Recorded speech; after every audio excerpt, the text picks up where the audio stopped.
Le domaine d'expertise de la société Melo, c'est vraiment les desserts premium qui sont actuellement produits sur 3 sites de production, dont ici à Leuze, où on est plutôt spécialisé dans tous les desserts crus, comme des terrines multi-layered, des mousses au chocolat, des bavarois, etc. Puis on a l'ancien site de Dessert Factory à Villers-le-Bouillet, qui est plutôt focalisé sur la fabrication plutôt automatisée des cheesecakes et des moelleux.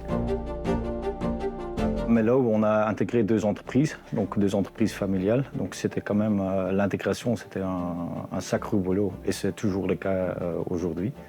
On était 2 PME avec chacun sa site de production et depuis la fusion, on est allé de 2 sociétés vers une société qui a d'un coup aussi 3 sites de production à gérer, donc c'est quand même un grand défi aussi pour notre équipe.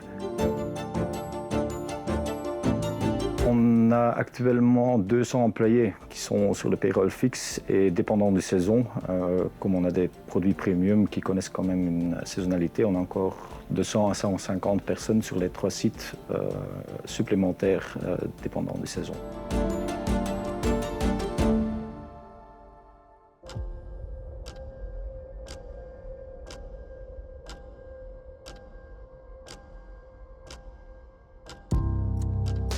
Nous, aujourd'hui, on fait plus ou moins 10% de notre chiffre d'affaires en Belgique, donc on exporte 90%. On a un gros marché qui est l'Europe occidentale avec l'Allemagne, la France, la Hollande et l'Angleterre. Et puis pour l'instant, on vise aussi les États-Unis, où on fait quand même 20% de notre chiffre d'affaires. C'est un énorme marché et qui est en plein développement pour justement ces produits, cette catégorie de desserts frais.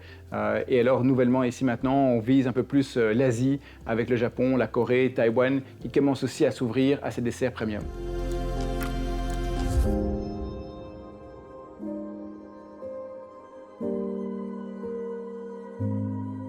Nos forces sont tout d'abord l'engagement et les compétences de notre équipe. De 2, vraiment l'agilité qu'on a toujours d'une entreprise familiale. Et en plus, on a vraiment une direction, on sait vers où est-ce qu'on veut d'ici quelques années. En premier lieu, on doit générer de la croissance. On vient d'acquérir un 3e site de production dans le nord de la France en 2022. Et donc, on doit vraiment faire de la croissance pour vraiment rentabiliser ce site de production-là. Après, c'est vraiment de pouvoir encore grandir dans des nouveaux marchés, pouvoir apporter des desserts premium dans des nouveaux marchés où il n'y a pas encore cette catégorie de produits-là. On cherche aussi de pouvoir industrialiser les 3 sites de production actuels afin d'augmenter la productivité, mais aussi surtout de diminuer la pénibilité du travail qui est fait dans les différentes usines. On a aussi une ambition de tout ce qui concerne la durabilité et de pouvoir vraiment contribuer à un nouveau modèle d'entreprise, un modèle d'entreprise qui puisse prendre toutes les parties prenantes du monde dans son ensemble. Nous, on avait déjà commencé dès 2018, même 2014, chez Dessert Factory. On a vraiment une vision sociétale en commençant par l'humain. Donc, on avait mis pas mal de choses humaines en place avec une gouvernance participative.